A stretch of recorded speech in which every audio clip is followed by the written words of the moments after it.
ओम शांति। आज बाबा के 25 फरवरी के अव्यक्त महावाक्य हैं। मुरली की रिवाइज डेट है 30 मार्च 98। मुरली का हेडिंग है सर्व प्राप्तियों की स्मृति इमर्ज कर अचल स्थिति का अनुभव करो और जीवन मुक्त बनो। आज भाग्य विधाता बाप अपने विश्व में सर्वश्रेष्ठ भाग्यवान बच्चों को देख रहे हैं। हर बच्चे के भाग्य की महिमा स्वयं भगवान गा रहे हैं। बाप की महिमा तो आत्मा ही गाती है, लेकिन आप बच्चों की महिमा स्वयं बाप करते हैं। ऐसे कभी स्वप्न में भी सोचा कि हमारा इतना श्रेष्ठ भाग्य बना हुआ है, लेकिन बना हुआ था, बन गया। दुनिया के लोग कहते हैं भगवान ने हमको रचा, लेकिन न भगवान का पता है न रचना का पता है। आप हर एक भाग्यवान बच्चा अनुभव और फखुर से कहते हो कि हम शिववंशी ब्रह्मा कुमार ब्रह्मा कुमारियां हैं। हमको मालूम है कि हमें बाप दादा ने कैसे रचा। चाहे छोटा बच्चा है, चाहे बुजुर्ग पांडव है, शक्तियां हैं। किसी से भी पूछेंगे आपका बाप कौन है तो क्या कहेंगे? फलक से कहेंगे ना कि हमको शिव बाप ने ब्रह्मा बाप द्वारा रचा, इसीलिए हम भगवान के बच्चे हैं, भगवान से डायरेक्ट मिलते हैं। न सिर्फ परम आत्मा वह भगवान हमारा बाप है, लेकिन वह बाप भी है, शिक्षक भी है और सतगुरु भी है। सबको ये नशा है। तो बच्चों ने ताली बजाई, एक हाथ की ताली बजाना। अभी यह भी एक्सरसाइज बुजुर्गों को सिखानी पड़ेगी। बच्चों को खुश देख बाप दादा भी खुशी में झूलते हैं और सदा कहते हैं वाह मेरे हर एक श्रेष्ठ भाग्यवान विशेष आत्माएं बाप के रूप में परमात्म पालना का अनुभव कर रहे हो। ये परमात्म पालना सारे कल्प में सिर्फ इस ब्राह्मण जन्म में आप बच्चों को प्राप्त होती है। जिस परमात्म पालना में आत्मा को सर्व प्राप्ति स्वरूप का अनुभव होता है। परमात्म प्यार सर्व संबंधों का अनुभव कराता है। परमात्म प्यार अपने देह भान को भी भुला देता, साथ साथ अनेक स्वार्थ के प्यार को भी भुला देता है। ऐसे परमात्म प्यार परमात्म पालना के अंदर पलने वाली भाग्यवान आत्माएं हो। कितना आप आत्माओं का भाग्य है जो स्वयं बाप अपने वतन को छोड़ आप गॉडली स्टूडेंट को पढ़ाने आते हैं। ऐसा कोई टीचर देखा जो रोज सवेरे सवेरे दूर देश से पढ़ाने के लिए आवे? ऐसा टीचर कभी देखा? लेकिन आप बच्चों के लिए रोज बाप शिक्षक बन आपके पास पढ़ाने आते हैं और कितना सहज पढ़ाते हैं। 2 शब्दों की पढ़ाई है, आप और बाप। इन्हीं 2 शब्दों में चक्कर कहो, ड्रामा कहो, कल्प वृक्ष कहो, सारी नॉलेज समाई हुई है। और पढ़ाई में तो कितना दिमाग पर बोझ पड़ता है, और बाप की पढ़ाई से दिमाग हल्का बन जाता है। हल्के की निशानी है ऊंचा उड़ना। हल्की चीज स्वतः ही ऊंची होती है। तो इस पढ़ाई से मन बुद्धि उड़ती कला का अनुभव करती है, तो दिमाग हल्का हुआ ना, तीनों लोगों की नॉलेज मिल जाती है। तो ऐसी पढ़ाई सारे कल्प में कोई ने पढ़ी है? कोई पढ़ाने वाला ऐसा मिला तो भाग्य है ना। फिर सतगुरु द्वारा श्रीमत ऐसी मिलती है जो सदा के लिए क्या करूं, कैसे करूं, ऐसे करूं या नहीं करूं, क्या होगा, ये सब क्वेश्चन समाप्त हो जाते हैं। क्या करूं, कैसे करूं, ऐसे करूं या वैसे करूं, इन सब क्वेश्चंस का एक शब्द में जवाब है फॉलो फादर। साकार कर्म में ब्रह्मा बाप को फॉलो करो। निराकारी स्थिति में अशरीरी बनने में शिव बाप को फॉलो करो। दोनों बाप और दादा को फॉलो करना अर्थात क्वेश्चन मार्क समाप्त होना, व श्रीमत पर चलना। ये मुश्किल है? पूछने की आवश्यकता पड़ती है क्या? कॉपी करना है, अपना दिमाग नहीं चलाना है। बाप समान बनना अर्थात फॉलो फादर करना मुश्किल है या सहज है? सहज है ना? 30 साल वाले हाथ उठाओ। अच्छा, 30 साल में मुश्किल लगा या सहज है? अभी देखो, 30 साल वालों को भी सहज लगा, तो आप जो पीछे पीछे आए उन्हों के लिए मुश्किल है या सहज है? सहज है ना? गर्मी के कारण सभी के हाथों में रंग बिरंगे पंखे हैं जो हिला रहे हैं। बाबा ने कहा, अच्छा है, पंखों की रिमझिम भी अच्छी लग रही है, सीन अच्छी है, नवीनता होनी चाहिए ना। तो इस ग्रुप की ये भी नवीनता है, ये भी टीवी में आ गया। अच्छा है, सभी भाग भाग कर पहुंच गए हैं। बाप दादा भी स्नेह की मुबारक देते हैं।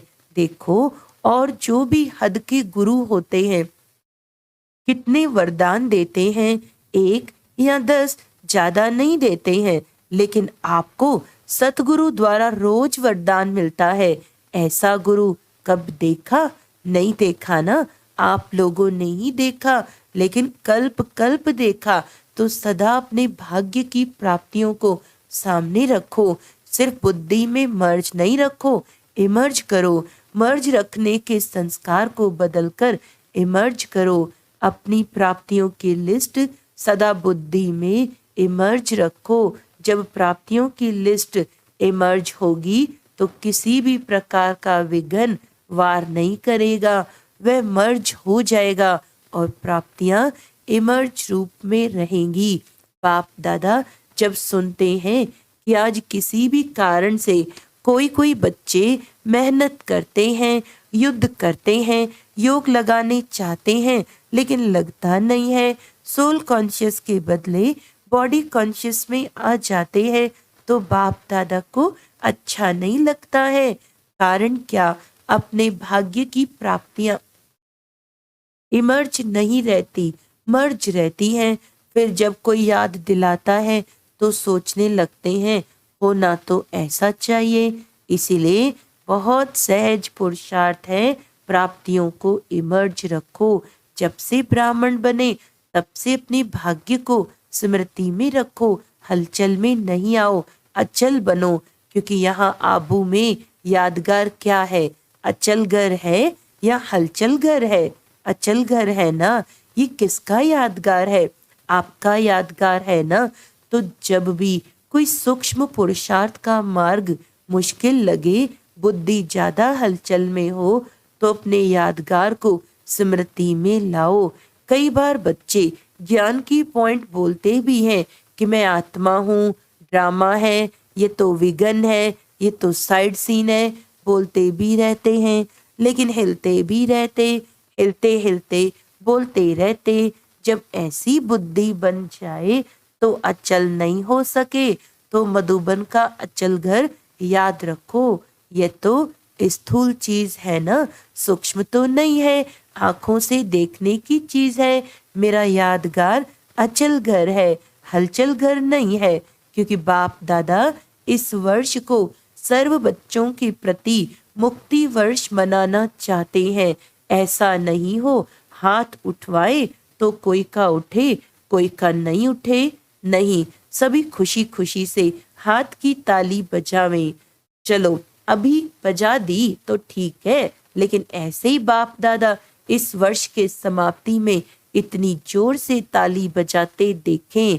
अभी तो बजाई अच्छा है, लेकिन तब भी बजाना।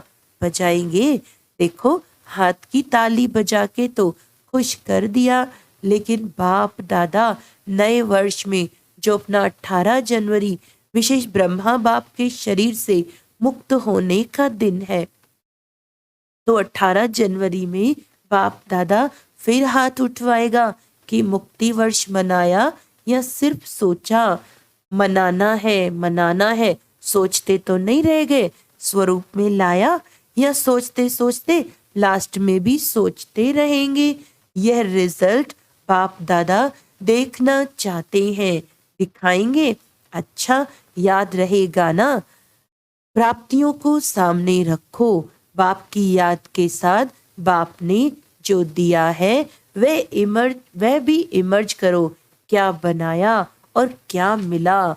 बाप दादा इस वर्ष के बाद हर बच्चे को जीवन मुक्ति स्थिति में देखेंगे। भविष्य में जीवन मुक्त होंगे, लेकिन संस्कार जीवन मुक्त के अभी से ही इमर्ज करने हैं और निरंतर कर्म योगी, निरंतर सहज योगी, निरंतर मुक्त आत्मा के संस्कार अभी से अनुभव में लाओ। क्यों? बाप दादा ने पहले भी इशारा दिया है कि समय का परिवर्तन आप विश्व परिवर्तक आत्माओं के लिए इंतजार कर रहा है। प्रकृति आप प्रकृतिपति आत्माओं का विजय का हार लेके आह्वान कर रही है। समय विजय का घंटा बजाने के लिए आप भविष्य राज्य अधिकारी आत्माओं को देख रहे हैं कि कब घंटा बजाएं। भक्तात्माएं वह दिन सदा याद कर रही हैं कि कब हमारे पूज्य देव आत्माएं हमारे ऊपर प्रसन्न हो हमें मुक्ति का वरदान देंगी। दुखी आत्माएं पुकार रही हैं कि कब दुख हरता सुख करता आत्माएं प्रत्यक्ष होंगी। इसीलिए ये सब आपके लिए इंतजार व आह्वान कर रहे हैं।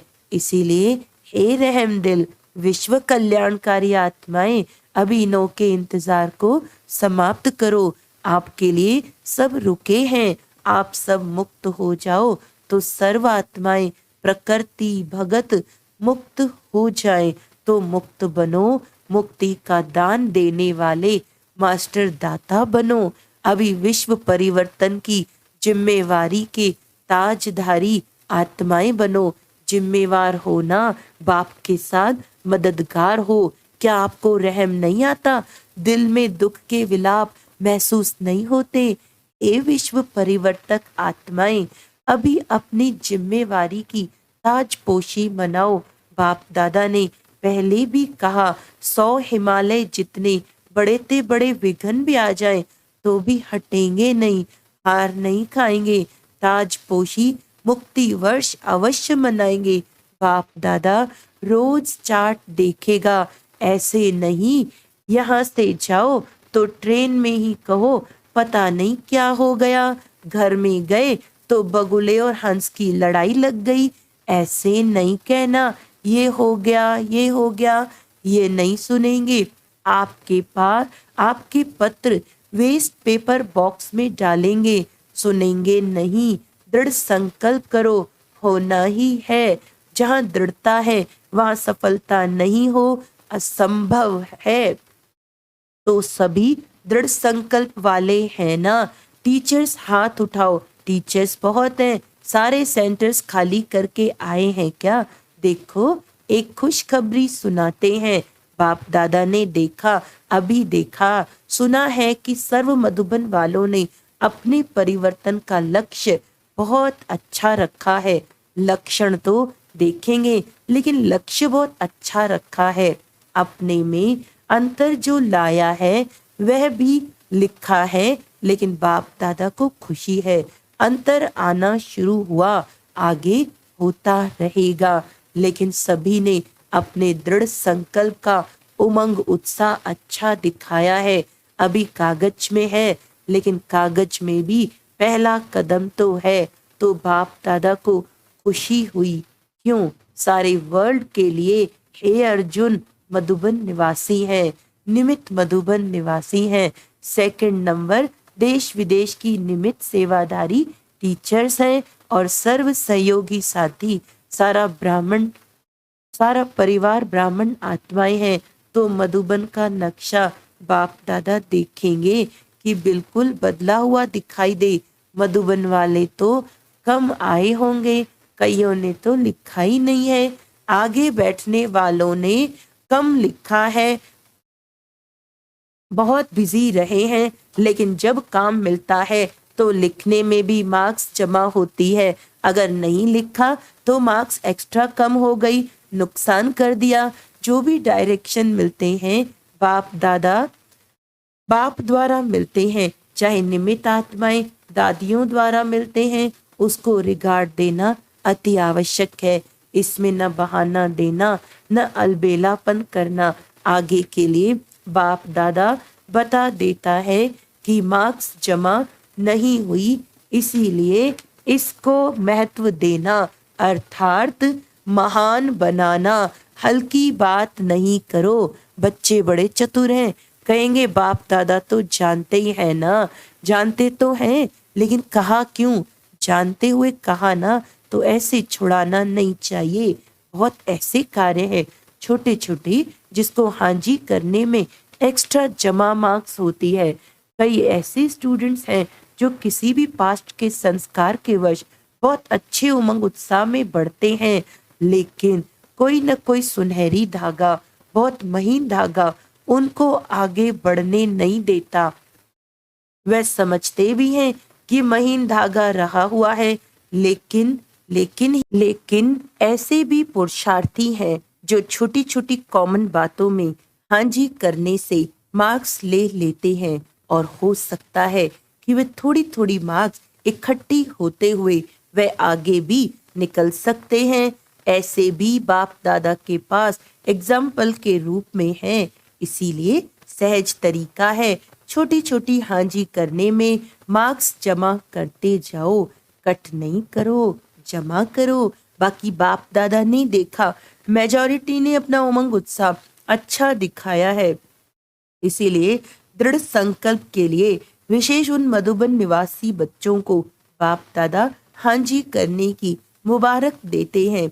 याद प्यार भी दे रहे हैं, लाख लाख गुणा याद प्यार दे रहे हैं। क्यों? मधुबन है बाप दादा के स्वरूप को प्रत्यक्ष करने की शीश महल। तो एक बात की तो खुशी है, अभी कागज में आया हुआ कर्म में लाना ही है, ठीक है ना? अच्छा, मुबारक हो। अभी अगर आप सभी को अचानक डायरेक्शन मिले कि अभी अभी अशरीरी बन जाओ, तो बन सकते हो कि हलचल होगी। क्यों?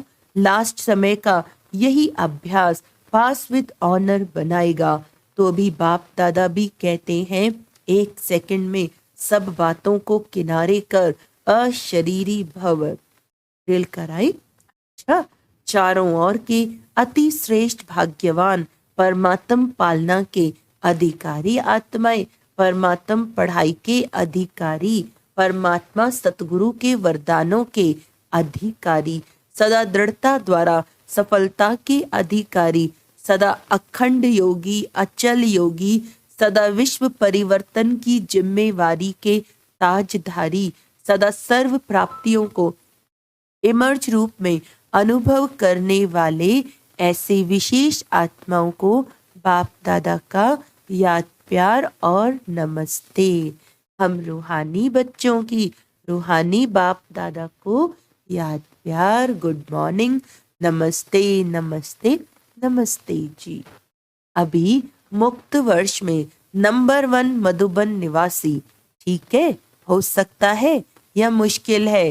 हाँ जी, फिर तो बाप दादा मधुबन वालों को भी गोल्डन बैज देगा। मधुबन वालों को बैज देना है और सभी को दिया है।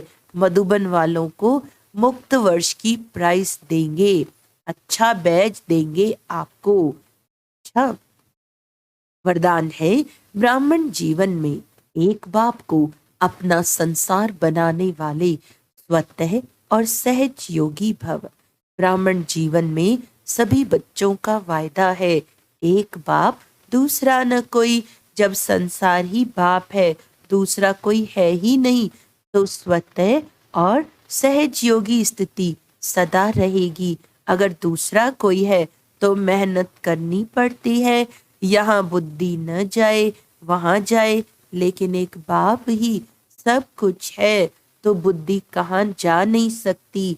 ऐसे सहज योगी सहज स्वराज्य अधिकारी बन जाते हैं। उनके चेहरे पर रूहानियत की चमक एक रस एक जैसी रहती है। स्लोगन है बाप समान अव्यक्त व विदेही बनना, यही अव्यक्त पालना का प्रत्यक्ष सबूत है।